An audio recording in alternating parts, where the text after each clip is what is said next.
Every cow-calf producer has that one or a few cows in his herd that are just really hard to handle, those really ornery cows, those that even though they're good-looking cows, you'd kind of like to have an excuse to go ahead and send them to town, to cull them, to get them out of your herd so that they reduce the incidence of possible danger to you or other cattle. Well, now I think we've got another good reason to cull those cows. The University of Florida published a study just a few years ago with over 400 Brahma cross cows over a 2-year period of time. What they did was they scored each cow individually with a temperament score. And they did that by 3 different ways.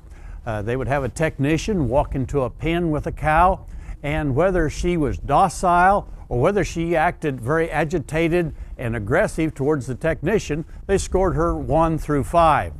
As they put a cow onto the working chute, then how she acted on the chute, they gave that a score of 1 through 5.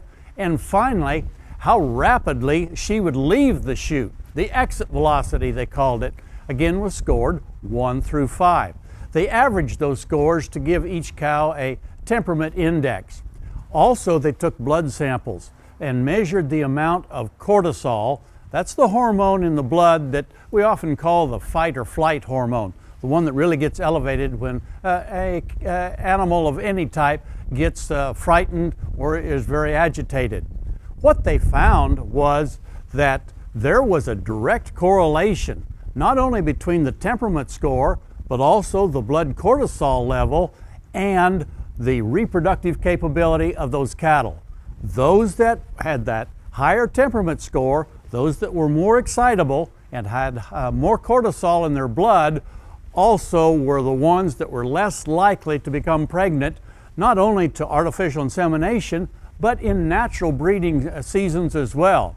So I think that gives us just another good excuse that if we have that 1 or 2 or 3 cows that are really hard to handle, go ahead and cull them, because the chances are they're going to be less likely to become pregnant in the upcoming breeding season. And it just is one of those situations where if we'll cull them, then we can make room for another cow that is more docile and is more likely to get rebred. Hey, we look forward to visiting with you again next week on Sunup's Cow-Calf Corner.